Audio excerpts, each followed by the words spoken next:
Hey everyone, welcome to this pop-up talks. In this talk, we are going to talk about the dream kitchen renovation process. So as you can probably imagine, living through a renovation is not for the faint of heart. Understanding how the kitchen renovation process works will help you lower stress levels, increase your ROI, and get you living in your dream kitchen sooner rather than later. So we are going to chat all about this today and share a bunch of information and tips with you. So joining us today is Mark Cooper with Shakespeare Homes. So Mark is the president, project manager, past HAVAN chair, and current HAVAN renovation council chair. And thank you for joining us today, Mark. Hey, Kathy. Nice to see you again. Thanks for having me. I'm looking forward to today.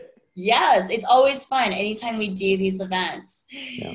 So just a little bit of background for those who don't know you. Mark, I know you're raised on the North Shore in a family of artists. You actually have a really cool background. You're actually a journeyman carpenter and a home construction contractor with more than 25 years experience. You incorporated Shakespeare Homes in the early 1990s.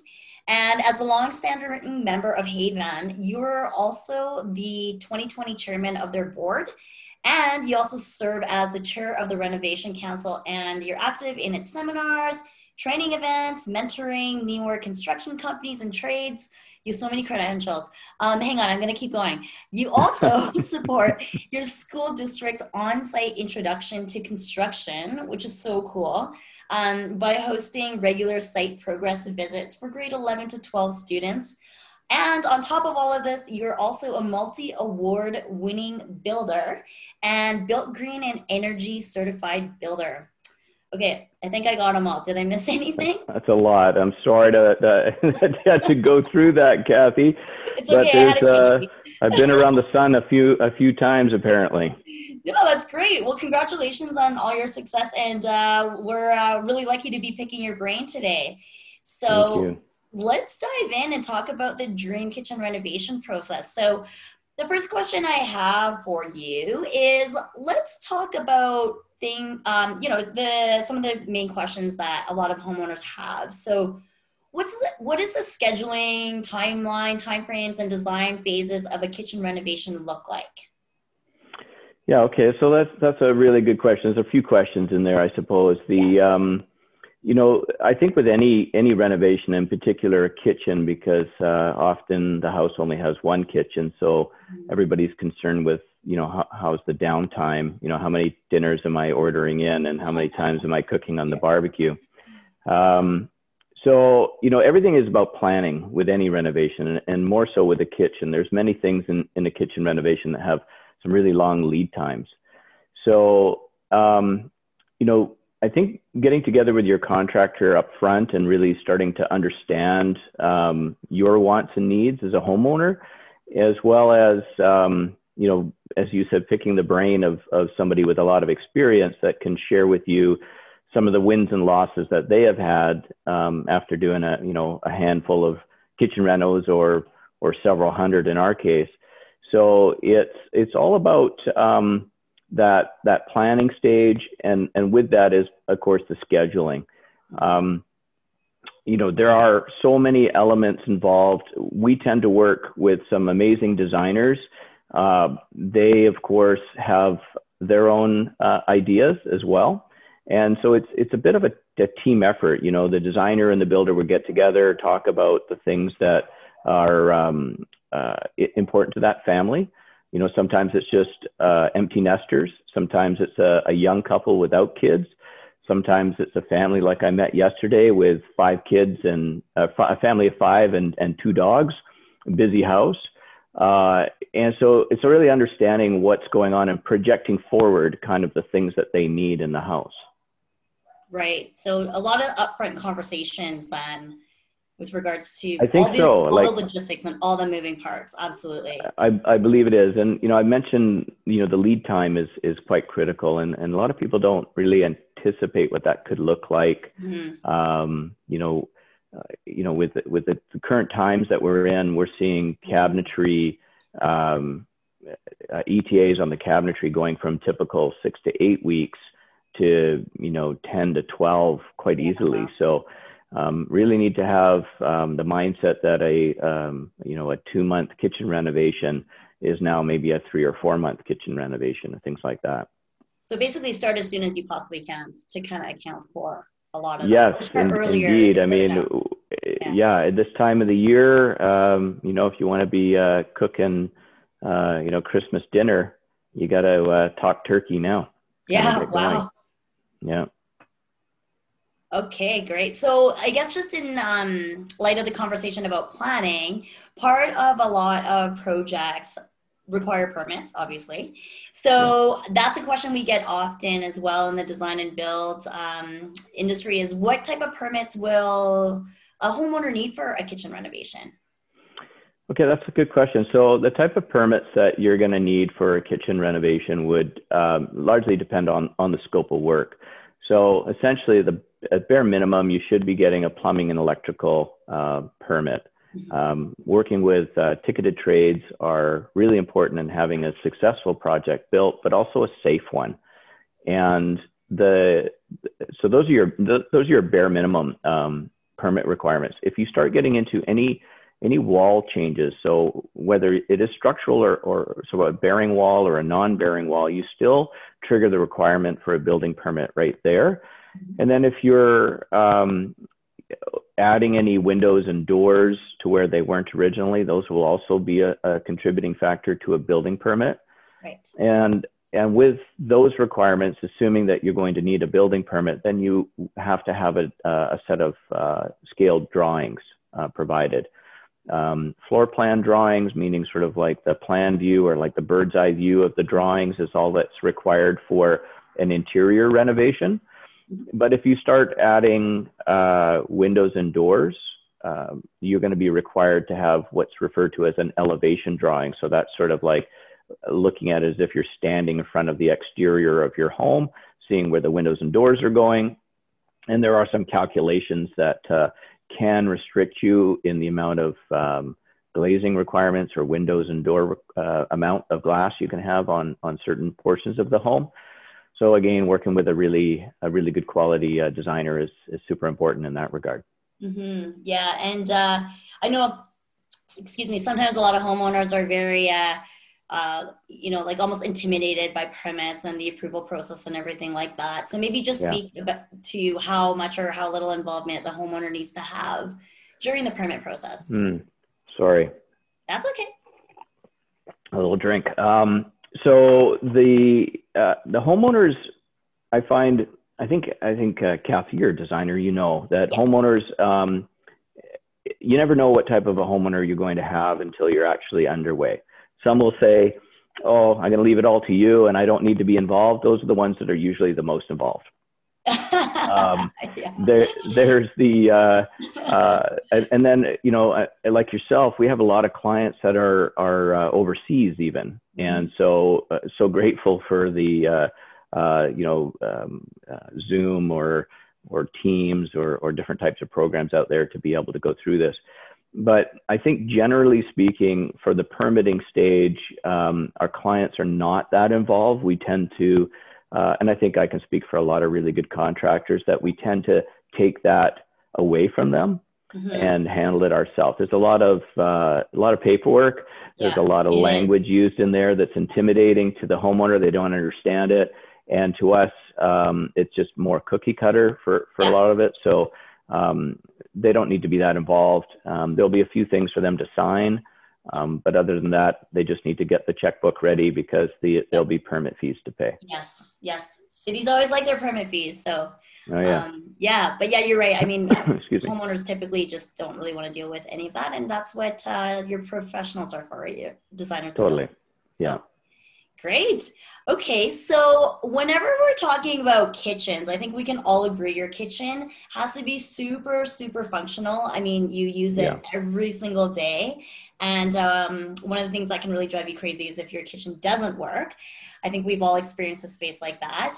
But then on the flip side, we also want the kitchen to be very, very beautiful, of course. And why not, right? Especially if you're building something new or doing a renovation. So balancing the two, let's talk about that a bit. So maybe Mark, share with us your thoughts on balancing form, which is aesthetics, versus function.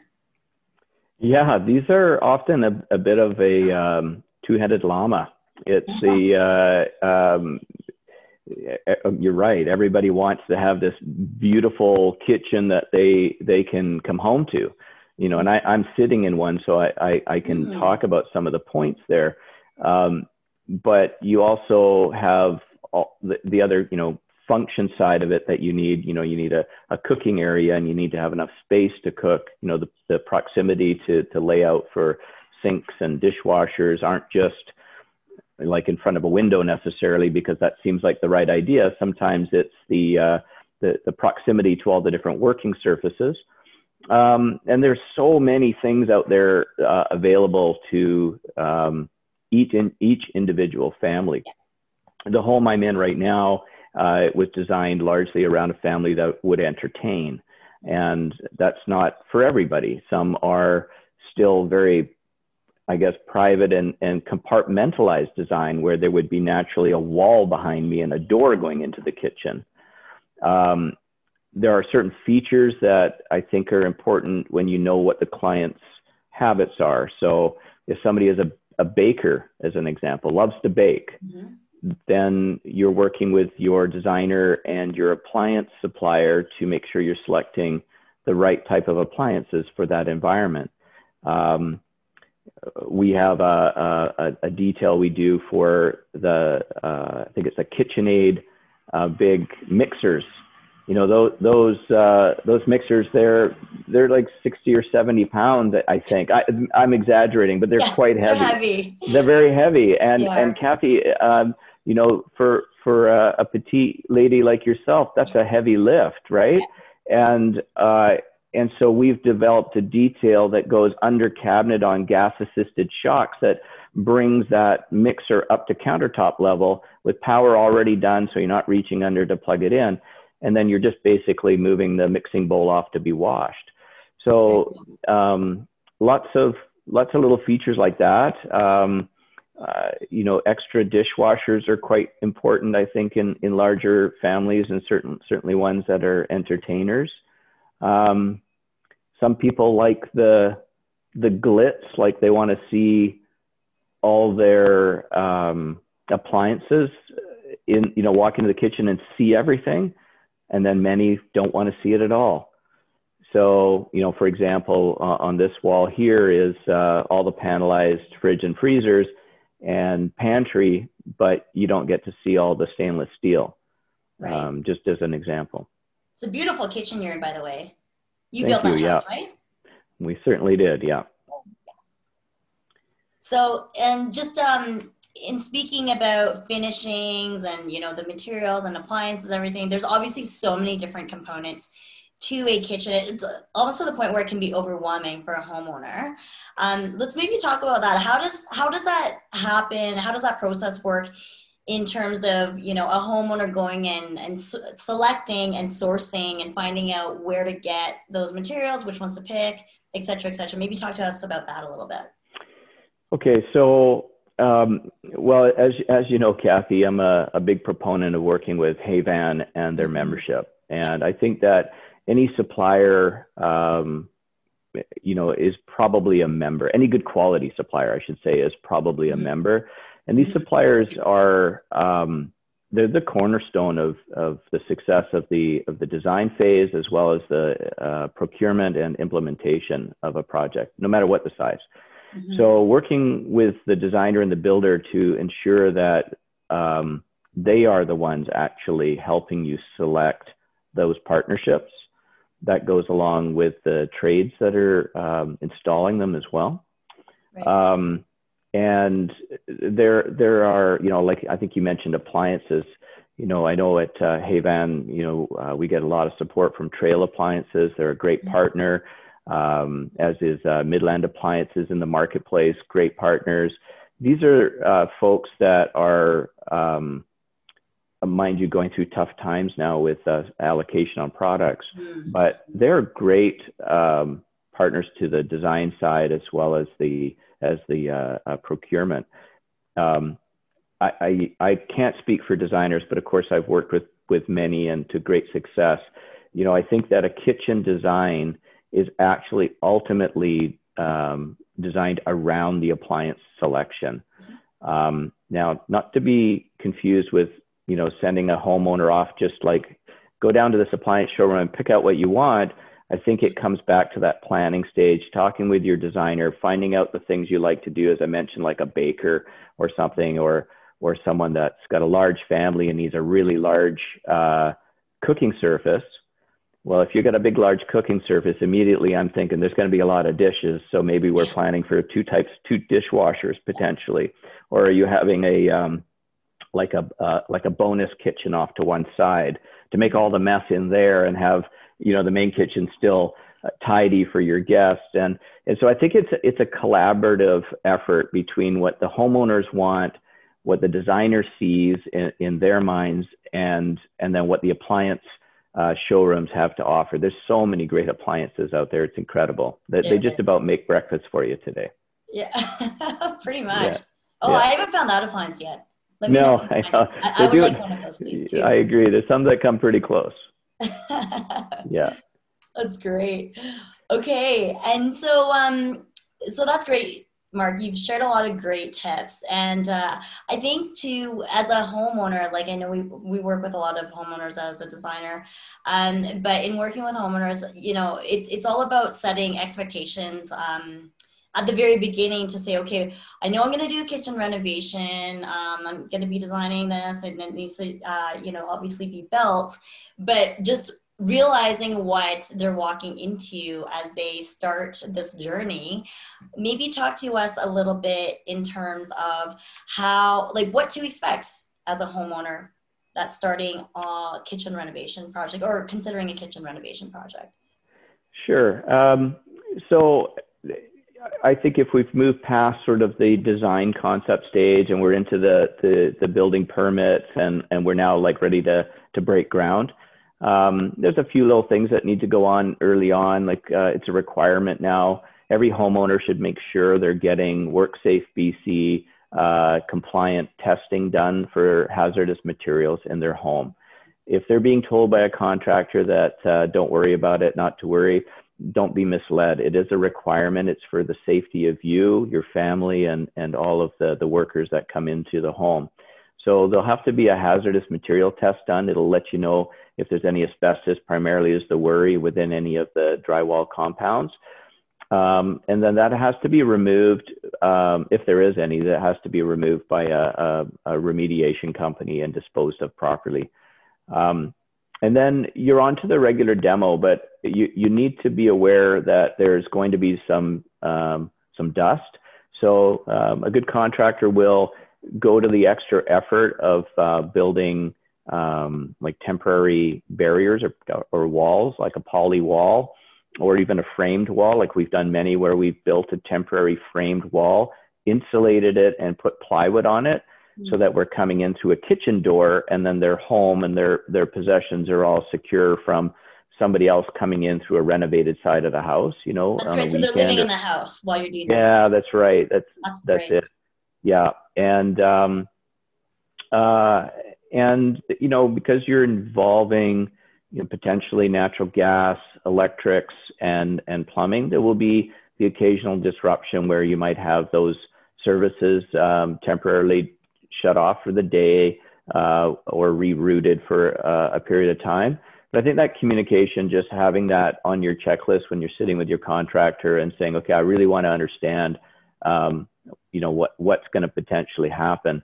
I think that if you've done enough renovations as a contractor, you're going to sort of have those occasional little horror stories that, you know, you'll be able to kind of reflect back on and go, okay, yeah, I remember that job. I need to protect this or that, you know, for the homeowner. You know, ultimately you're working for them. You have to protect their home and their environment.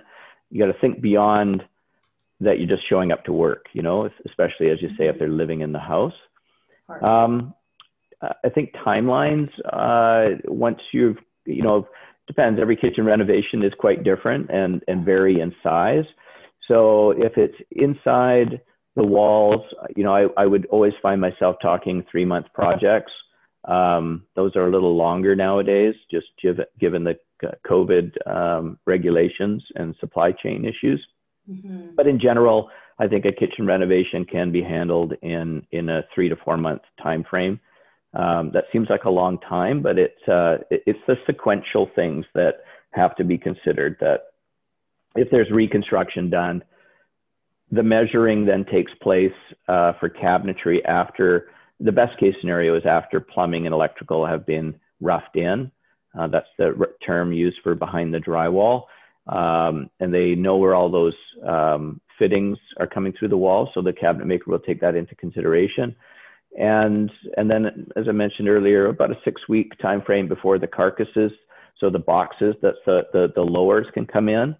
And then you're templating for countertops within a day or so of that. And I would say countertops, you should allow yourself at least 2 weeks for the countertops to come back. So you start adding up those timeframes, that sequentially puts you at a time frame where you now are waiting for the countertops to come in so that you can bring your plumbers in, put your sink in and faucet, and then you're on to, you know, other electrical finishing, appliances are coming in, and so on and so on. So these days turn into weeks pretty quickly.